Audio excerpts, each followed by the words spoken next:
Mana isan'andro fandaharana tolotry ny fikambanan'ny mpiara-mamaky ny baiboly eto Madagasikara.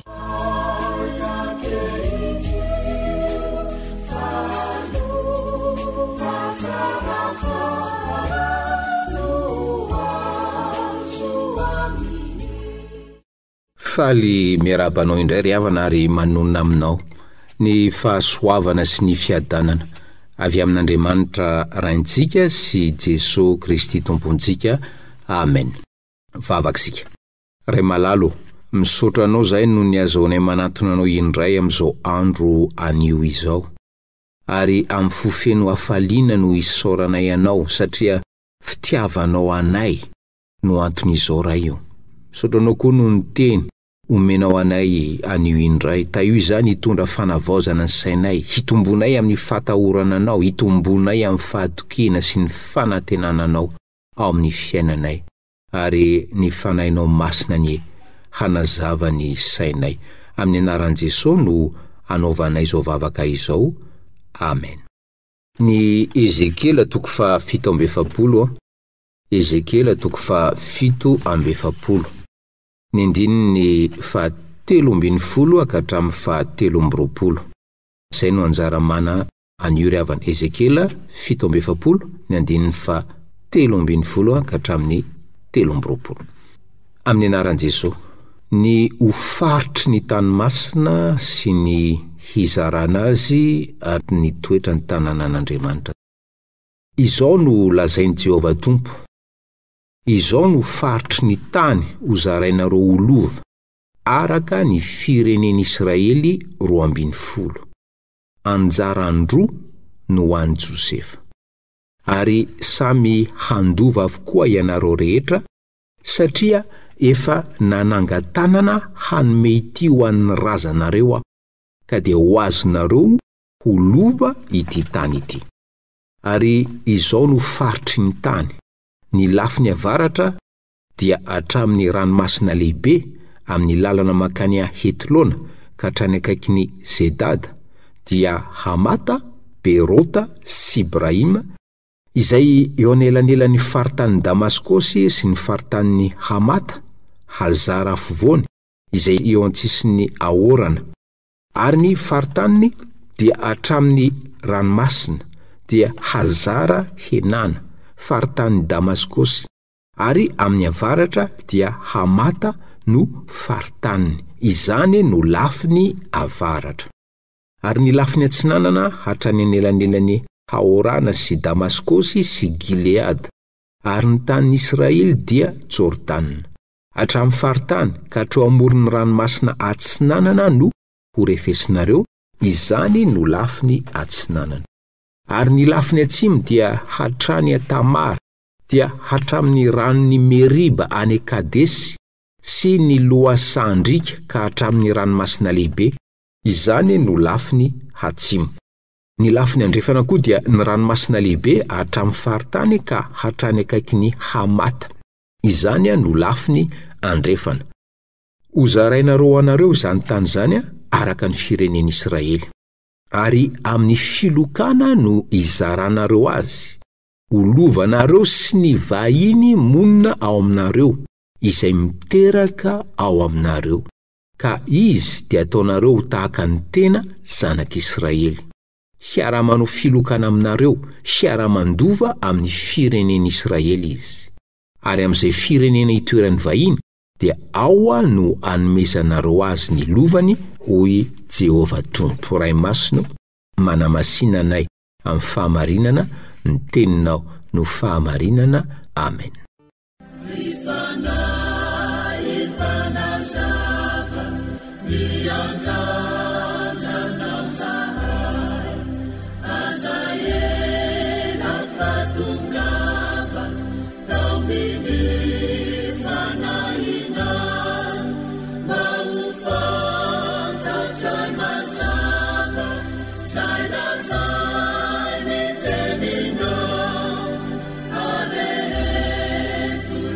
La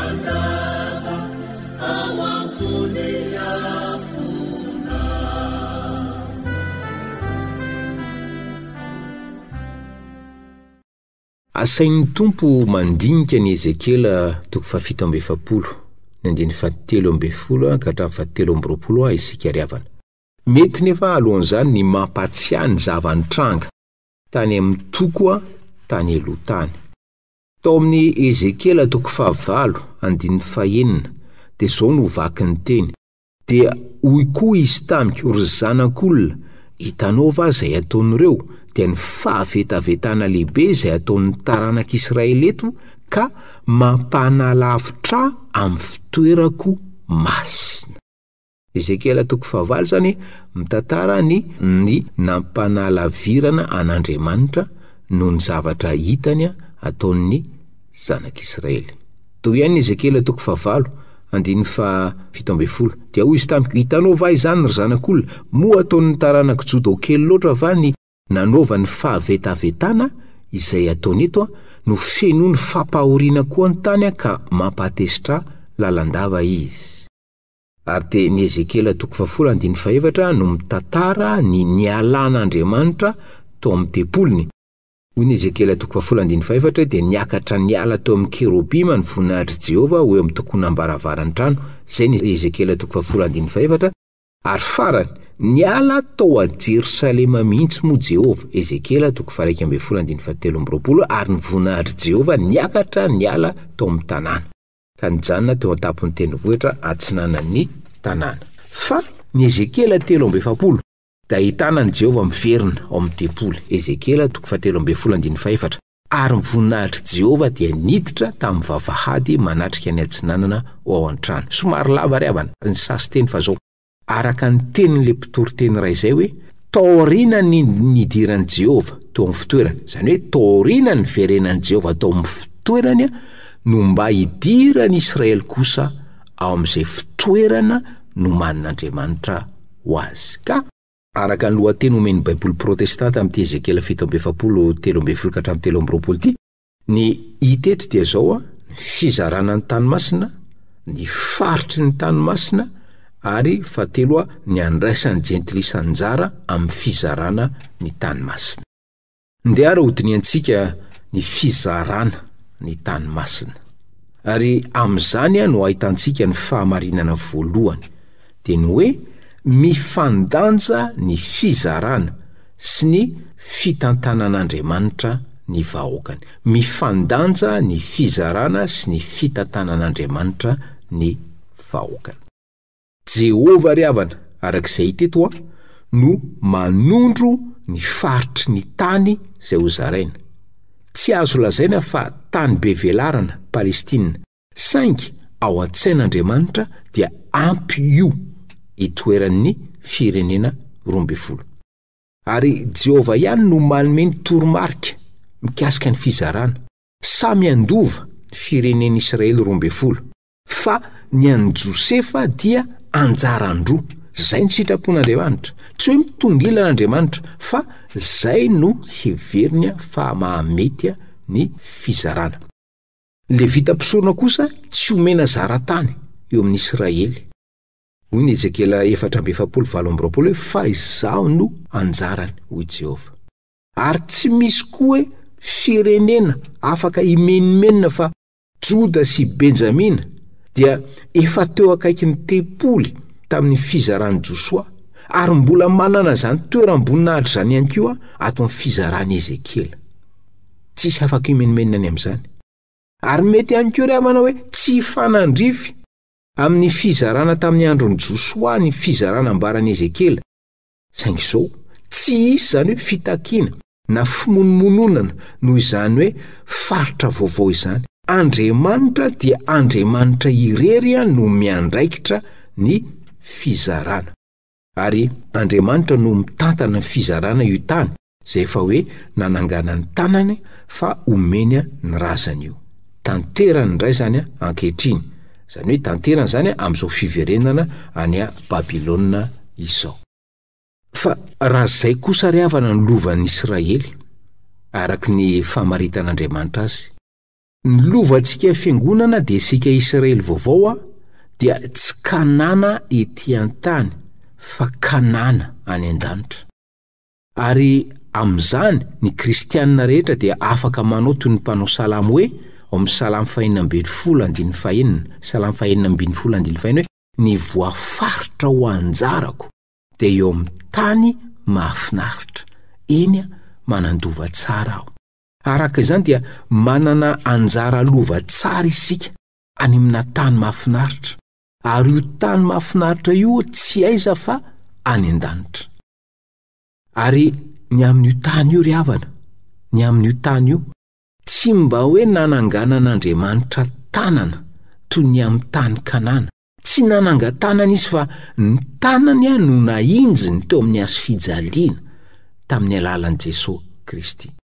Ka ny raha nalatsaka teo amin'ny hazo fijaliana no toy ny nanaovana soni ny fanekena vaovao, nanokafana sy nampandovana antsika ny lanitra, ary koa nanoratana ny anaran'ny mpino tsirairay any an-danitra. Fa zao le fizarana ny tany Kanana tetỳ an-tany dia azo hitarafana ihany koa fa tsy tena hitovy toerany tsirairay any an-danitra. Ny any an-danitra isy olona any ho tendren'i Jesosy ho mpanapaka ny be. Matio 10:3. Isy olona any an-danitra hipetraka eo an-tanana ankavanana sy eo an-tanana ankavian'i Jesosy araka izay nanamboarany ray izany. Matio 20:3. Ary any an-danitra dia hoe misy hanana voninahitra lehibe mihoapapana sady maharitra mandrakizay any an-danitra no ny fahoriana niatra taminy tetỳ an-tany. Korintianina 2:4-17. Fatratra ry havana ny fitantarana soratra masina ny tany Kanana izay nampandovan'Andriamanitra ny Israely. Saingy Andriamanitra efa namboatra izay tsara lavitra ho antsika. Hebreo 2:7 dia tany izay tsy mbola hitan'ny maso na ren'ny sofina na hain'ny saintsika pinoa heritreretina. Ny famarinana faharoa dia izao: Andriamanitra no mamaritra ny faritry ny tany masina, fa izy ihany koa no mamaritra ny faritry ny fiainany tsirairay. Andriamanitra no mamaritra ny faritry ny tany masina, fa izy ihany koa no mamaritra ny faritry ny fiainany tsirairay. Hitantsika eto fa izy no mamaritra ny faritry ny tany masina amin'ny lafiny efatra: lafiny avaratra, lafiny atsinanana, lafiny atsimo ary farany lafiny andrefana. Andriamanitra no nametraka ny vahoakany ao amin'ny tany masina, io tany kely lavalava manaraka ny moron'ny Mediterane io ry havana.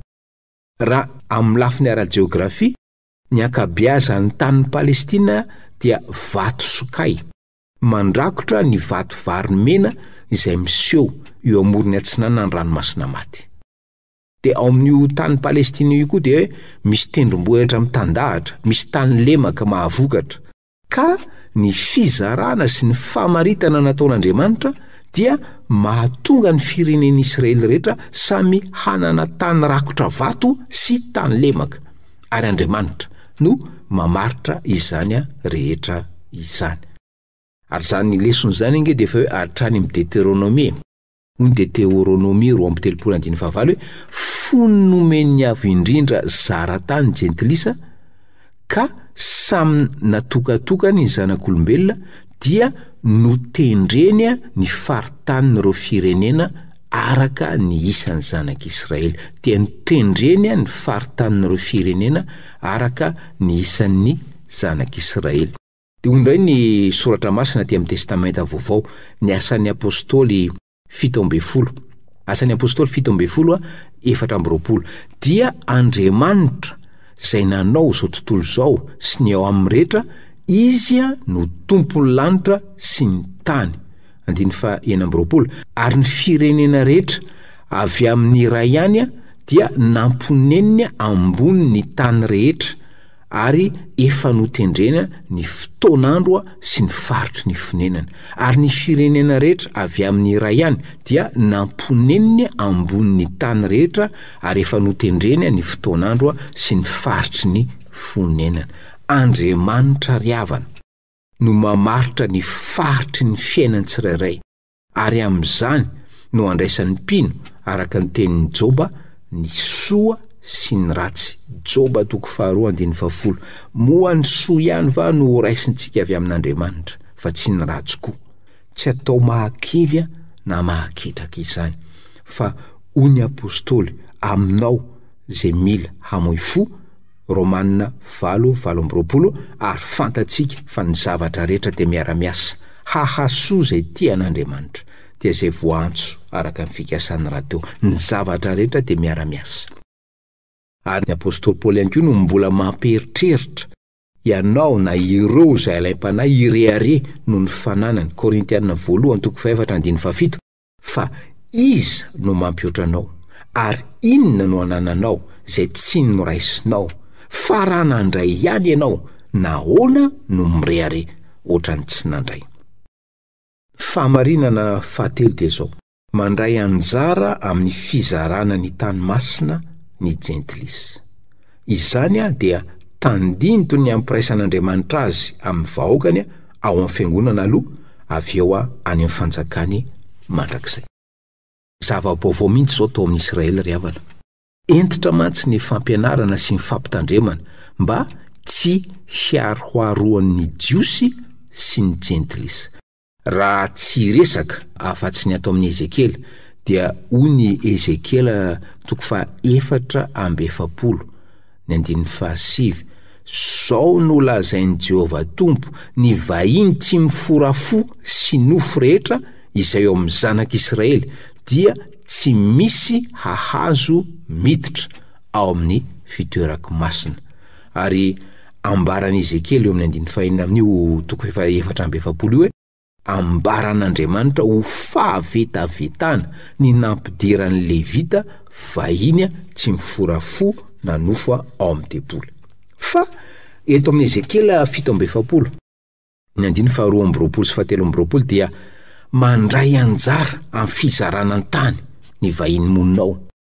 Atao mihitsy ho tahaka ny tena zanak'Israely, hiara-mandova amin'ny firenen'Israely.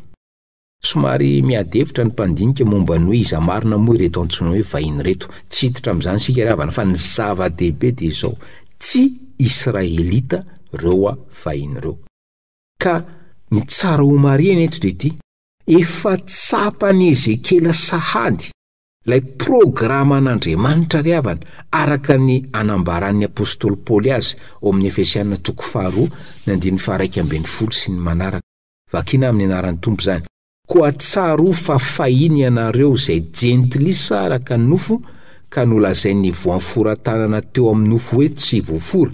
Eny, tsaro fa tam'izany andro zany dia tsy nanana any Kristy ianareo, fa oloko azy tamin'ny fanjakan'ny Israely, ary vahiny tamin'ireo faneken'ny teny fikasana, dia tsy nanana fanantenana sady tsy nanana n'Andriamanitra teo amin'izao tontolo izao. Fa ankehitriny kosa ao amin'ny Kristy Jesosy, ianareo zay lavitra fahiny dia efa nampanakaiken'ny rany Kristy, fa izy no fihavanantsika zay nairay antsika rotota ka nandrava ny hevitry ny fisarahana. Fa tao amin'ny nofony no nandravan'ny fandrafiana dia ny lalàna nisy didy natao ho tandremana, mba hanakambanany antsika rotota ao amin'ny tenany ho olom-baovao iray, ka hanaovany fihavanana, ary ampihavanana antsika rotota ho tena iray amin'Andriamanitra noho ny azo fijaliana zay naminony ny fandrafiana. Ao amin'ny Kristy tokoa ry havana dia tsy misy hafa na jiosy na Jentilisy, fa iray ihany no tompon'izy rehetra, Romanina 10:12. Ka ny Jentilisy zay nolazaina fa oloko azy tamin'ny fanjakan'Israely dia ambaran'ny apôstôly Paoly araka ny Efesianina 2:2-7 hoe koa dia tsy vahiny sy mpivahiny intsony ianareo, fa tompo-tany, mpiray fanjakana amin'ny olona masina sady ankohonan'Andriamanitra. Talohan'i Kristy dia tsy azo ny alana ny fisainana sy ny fomba fanavakavahana isan-karazany, tao ny Grika, ny Barbariana, ny Jentilisy, dia tao ihany koa ny Hebreo, tao ny voafora sy ny tsy voafora, fa ny tsara ho fantatra dia hoe Andriamanitra tsy mizahatavan'olona, ary ho an'Andriamanitra tsy misy marina na dia iray azy. Ka na ny jentilisa izay mazava ho azy fa lavitra fahiny, na ny jiosy izay toa akaikin'Andriamanitra nefa tsy nanana ny Kristy, dia samy mila nampihavanana tamin'Andriamanitra avokoa. Efesiana 2:5 fahitantsika teo. Dia ireo no ambaran'ny apôstôly Paoly hoe tsy mba vahiny sy mpivahiny intsony ianareo fa tompon-tany mpiray fanjakana amin'ny olona masina sady ankonan'Andriamanitra. Ary ireo ihany koa no ambaran'ny epistily ho an'ny Hebreo 2:12 hoe fa amin'izany ny tsara lavitra no iriny dia ny any an-danitra, ary noho izany Andriamanitra dia tsy menatra tao hoe Andriamanina satria efa nanamboatra tanàna ho an'ireo izy. Ry havana, ny olona ao amin'ny Kristy dia tsy ny tany ety intsony no iriny, fa ny tsara lavitra no iriny dia ny any an-danitra. Anka Andriamanitra efa manamboatra tanàna ho azy ireo any an-danitra, ary zany sahady no efa tsinjony Ezekiela ry havana raha milaza izy fa ny vainy koa dia mba andova ny tany masina. Vavakisika, Andriamanitra mamaritra ny faritry ny fiainany tsirairay ianao, mamaritra ny anjarany tsirairay ianao. Omeo anay ny hanaiky izay alahatra ho anay, meo anay ny hatoky ny fahendrenao, meo anay ny hiny fa izay hatranganao ny fiainanay dia mahasoa anay ary ho fankalazana ny voninahitrao. Anaty fahoriana aza vela ho kivy izahay, anaty fitahiana aza vela hirehare izahay. Omeo anay ny hihira sy anamarina tokoa fa ianao Jesosy no anjara soa mahafa-po tokoa, soa ety an-tany ary soa mandrakizay. Izany no vavaka ataonay amin'ny anaranao Jesosy. Amen.